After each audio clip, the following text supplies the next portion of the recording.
So today I'm helping out someone with a little Christmas present for a young sports fan.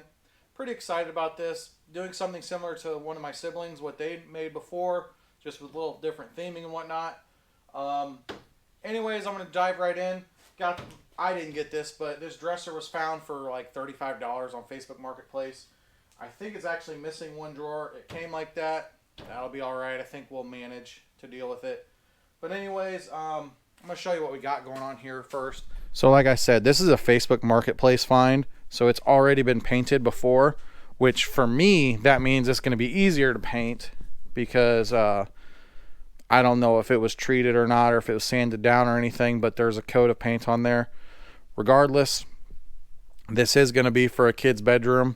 So it's not going to be perfect in the end, but as you see, we got paint going on here on the top. You know, it's a laminated surface, and so that doesn't really paint very well.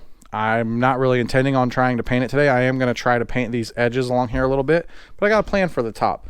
So anyways, I guess there's no point in me standing around talking about everything I'm going to do.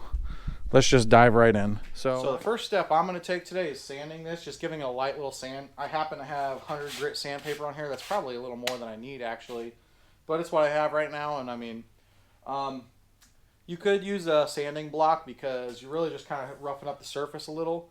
At least that's my take on it. That's the way I understand it. I'm no expert on redoing furniture. But if you ever saw Home Improvement in the 90s, Tim the Toolman Taylor, guy always liked more power. That's kind of how I am. I have a palm sander. I'm going to use my palm sander. But so if you don't worry about it. Just use a sand block. I mean, they're only like $3, $4.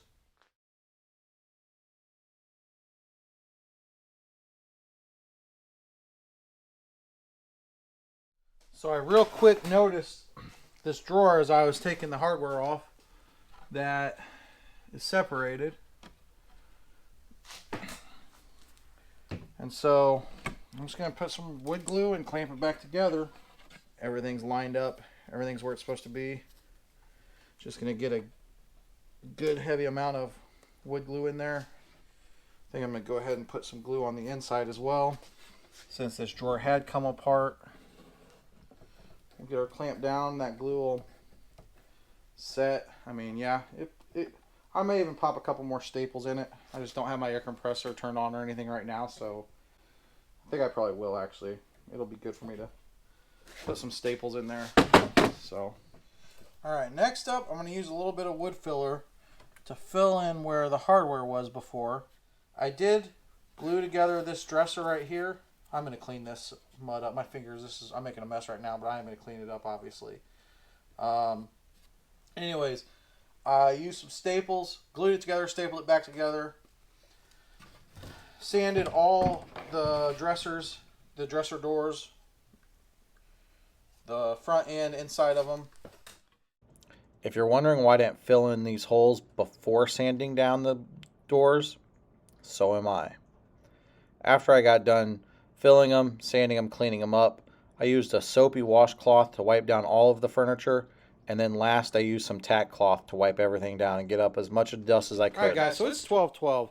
I don't know exactly what time I started prepping this, but I think it was around 10:30, 11 o'clock, so it's been an hour and a half, you know, roughly an hour and a half of prep work.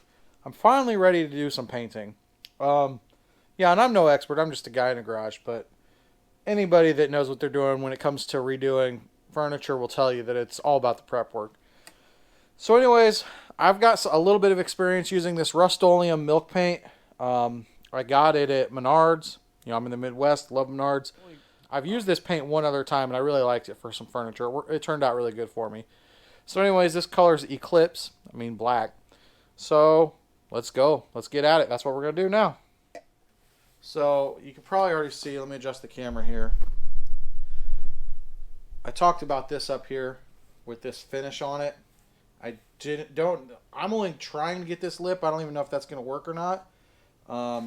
Really, the rest of I've got a plan for the top. I'm not going to try to paint the top, and I know it wouldn't work out all that great for me if I did.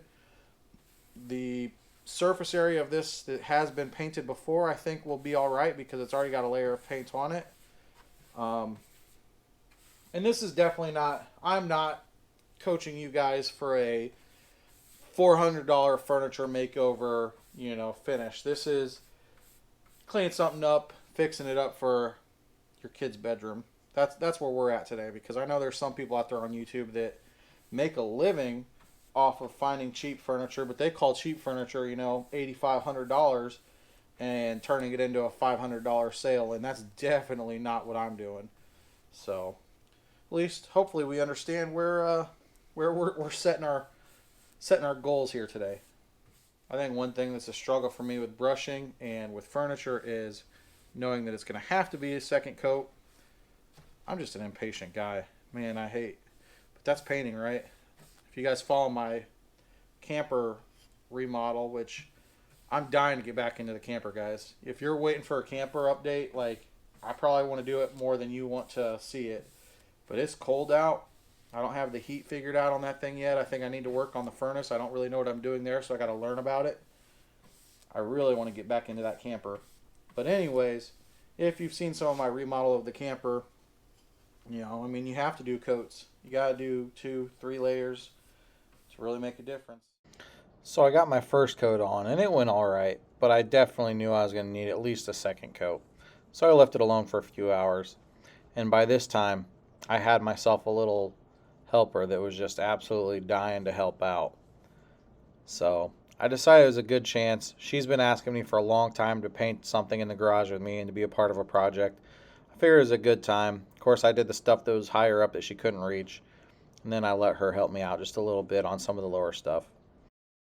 It was one of those moments that made things take a little bit longer, but it was definitely worth it.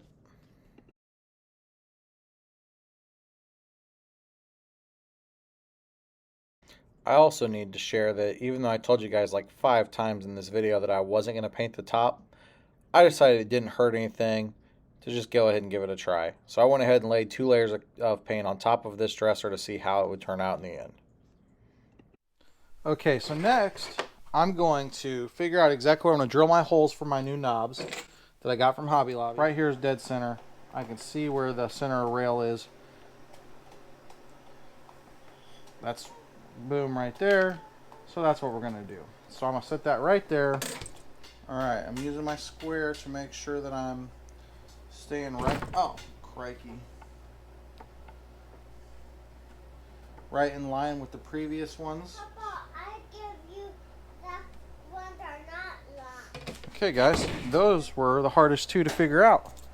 These ones, I'm just going to put, because all the rest are single knobs, right smack between the 2 previous, which are 2 3/4 inches, or 7 millimeters. So 3.5 millimeters right there. What? Why do it got screws? Because that's how we're going to put the knobs on. Oh, why this one got screws? Why this one got screws? That's how we're going to put the knobs on. Oh. Oh, okay.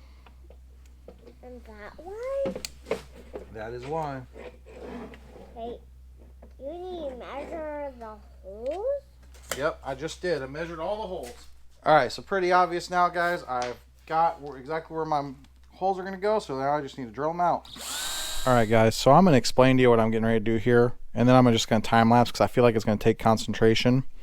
I've cut out a bunch of pictures from a Sports Illustrated, and I'm going to use some spray adhesive and spray them on, and then Mod Podge over top of them really thick, so that's what these drawers should look like. I have to come up with a pattern. I feel like I used a lot of pictures just for this one drawer, so I think it's going to take some serious concentration because you kind of got to layer over top of each other.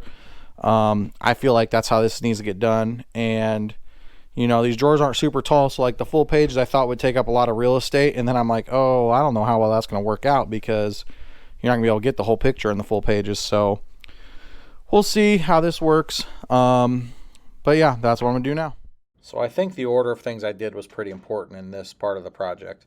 I got a Sports Illustrated, cut out every picture or every article that I thought could be used. They were different shapes and sizes, and had a big old pile. And then for each dresser drawer, I would lay them out until I got a look that I thought was kind of cohesive and looked good. Once I figured that pattern out, I would take them off, put the glue or the adhesive down on it, place them back on top, and then lay the Mod Podge on the top. Okay, so this is where these are at. They're all drying. The Mod Podge is obviously still showing on there. I'm concerned a little bit because they have some wrinkles and I pressed them out and they seem to come back. I don't know if I did too much Mod Podge. I was told to use a lot. My brother has done this project with comic books and it turned out really good, so I guess we'll see. Obviously I'll need to cut the edges off when it's all said and done and dried. I'm hoping that maybe I don't know, that they'll shrink or something. I'm hoping they're not going to stay wrinkled, but I'm kind of worried that they're going to. Other than that, I think they're kind of neat looking. I think they'll look better when I clean up the edges of them. So, alright, we'll get back to it later. So our paint's dry.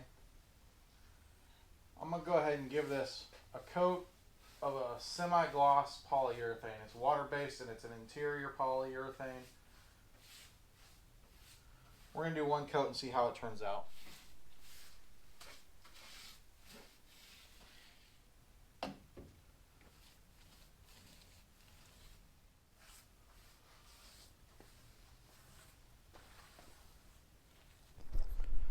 Okay guys, so I laid that polyurethane on pretty thick. I kept going with my brush after I was done and even put the polyurethane away. Keep taking that brush and going over some of the spots where it was pooling at corners and edges and stuff. I mean, yeah, it's pulling down on my table there, but like right there's a perfect example. I want to grab my brush. I'm going to do that in a minute when I have a free hand, and I'm just going to go over it one more time off camera before I walk away, just so that I don't have like some thick spot of polyurethane. There's another little one, but other than that, goes on white. It'll dry clear. Give me a little bit more protection on this so that, you know, the wood or the paint shouldn't scratch that easily or anything like that if it gets scuffed or whatever. So that's where we're at with this. Our drawers are drying. I'm just full transparency. I think I goofed up with using the spray on adhesive. I think that might have been my problem because then the pictures couldn't really move or wiggle. And then when I put the Mod Podge on top, I've got some wrinkles. This one's kind of bad right there. So maybe had I done Mod Podge on it, then put them down and then Mod Podge on top of that, it would have been a wet type of tacky adhesive that it could have moved still a little bit more and maybe it wouldn't have wrinkles. So we're going to let it dry and then we're going to cut these and then we're going to put the knobs on them. We're still going to see how it ends up, but I think I did mess up doing that. So, and then of course our last piece I'm going to have to cut just as something fun, and honestly I was anticipating that this was not going to paint up here. So we're using this rug and we're going to cut it, and I'm going to use these rug gripper tape, and it's going to be like a turf surface on the top. So I apologize, but something happened with my footage. So I lost finishing up on this dresser. But of course you get to see the final results of the dresser at least. So how I finished up is the Mod Podge in the pictures was on the dresser drawers.